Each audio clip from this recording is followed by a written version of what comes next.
Today is the last day where you can back our first ever exclusive variant cover with Dynamite Entertainment, Vampirella 16, the Gem Mint exclusive by Ken Haser with Vampirella holding a gem in her hand. The campaign link is in the description below. Be sure to back us on our first variant cover. What's going on, Geminites? Gem Mint here. It's Wednesday, January 6th, and normally I would be doing my new comic book day reviews right now, but there was a delay with Diamond, and my Marvel and Image books are delayed.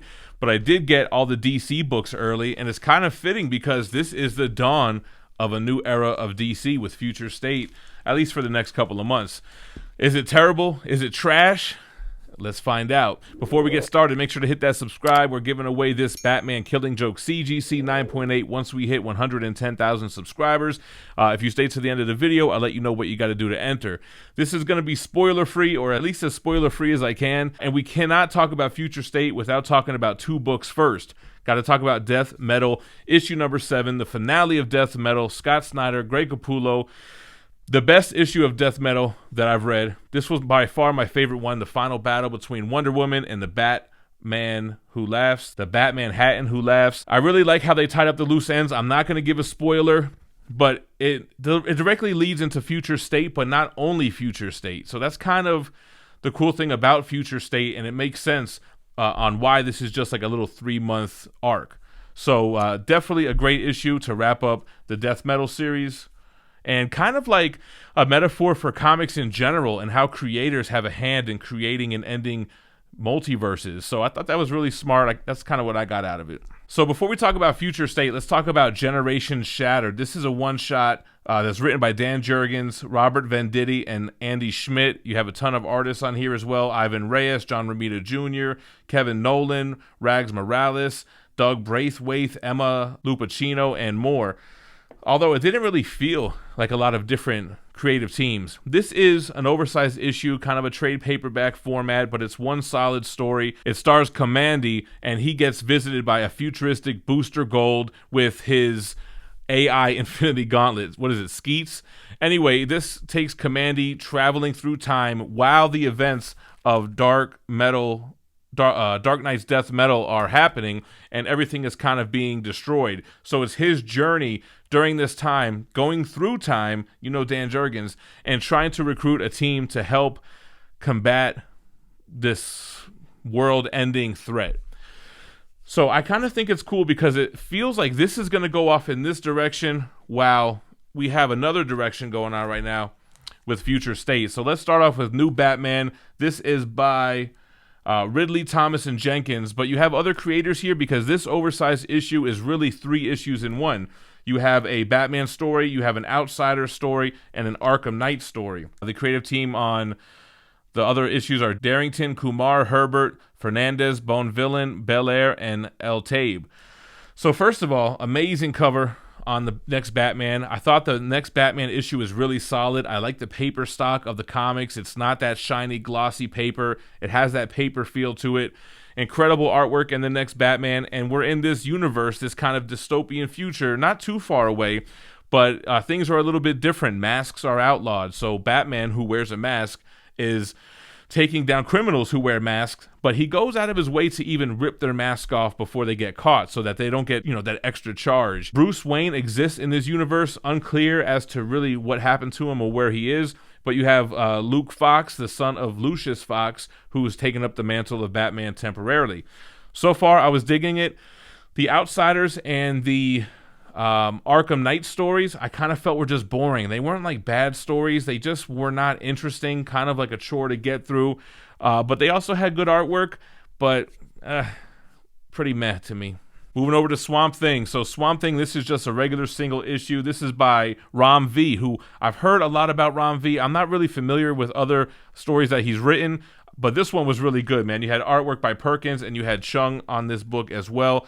I love this Swamp Thing story. Same kind of dystopian future, but I don't know if it's even the same future as the Gotham that we read in the new Batman. It kind of feels like it feels like a different version of Earth or wherever they may be. Swamp Thing is kind of the leader of this Swamp Thing pack that grew from his leaves that fell, and he is on the hunt for any trace of other humans. So that's kind of the mission for him in this issue. Will they find humans? Do humans exist? It's kind of like Waterworld, right? Where they're trying to go to the only area where there's land, right? Everything else is water. Well, everything here is death and destruction, and they're trying to find any signs of life. Great issue. I love the artwork. I love how Rom shows kind of like Swamp Thing growing his larynx and growing his certain things that he needs to speak and do things. So it kind of gave me Alan Moore vibes, and I'm a big fan of Swamp Thing, so this one lived up to the hype for me.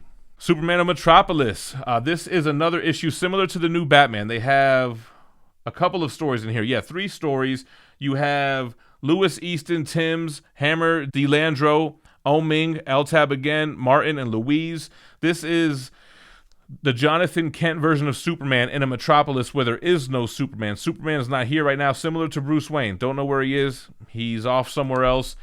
So you have a Superman story. You have a Mr. Miracle backup story, which I thought was so boring. I'm sorry, I couldn't even get through it. It was just so boring. And then you had a Guardian story, which kind of felt like part 2 of the Superman story, which was okay. So Superman, he's Jonathan Kent. This whole theme of him being not as Kryptonian as Clark. He's too human to be Superman, to protect Metropolis on his own. He's not going to be able to do it. And then you have these kind of threats that just feel kind of lame here. What is it again? A Brainiac, brain cells bad guy.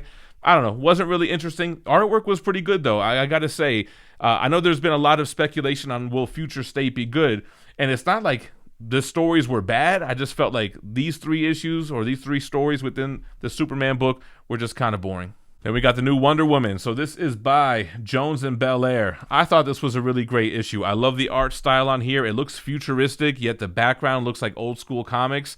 The first half of this book felt just like Hercules from the Disney movie, where Hercules is on Pegasus fighting a Hydra. I mean, they literally did the same thing for the first half of this.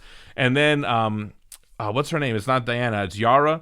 She goes to Hades, and you kind of see like similar types of themes, similar types of gods.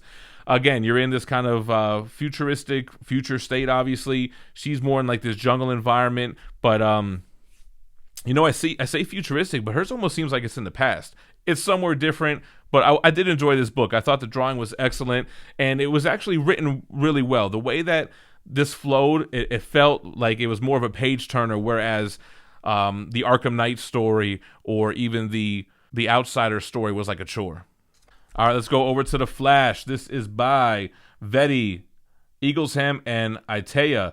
So The Flash, I thought the majority of this book was pretty boring, but it really picked up at the end. You had this evil Wally West. He's being possessed by somebody. I'm not going to give away the name in case that's a spoiler. I'm not really even sure that it is. But basically, you have the Flash crew with Jay Garrick, and you have these other speedsters that are on his team. But it seems like towards the end, some pretty big stakes, some pretty big events happen at the end of this issue that will trickle down to future issues of this run. I thought it was just okay, except for the end was pretty exciting. The artwork was great too. I mean, not as good as the prior Flash run so far. It doesn't really have those colors that pop and that vibrant look that book had. This one felt more like 90s Jeff Johns run of Flash. All right, then the last issue was Harley Quinn. This is by Phillips, DeMeo, and Bonvillain. Again, I thought that I wasn't going to like this. I wasn't going to pick this up. I don't seem to be a fan of solo regular canon Harley Quinn books. Like, I love stuff like Harleen or Joker and Harley Criminal Sanity. I love those takes of her. But this issue was amazing. I think this was like the standout issue. The color was like neo-futuristic. It was super clean though. I think she was written well. It wasn't overly zany or goofy. It was more of a grounded comic book version of Harley Quinn. So not like as dark as the Black Label stuff, but it wasn't as zany and slapstick as some of her runs can be sometimes.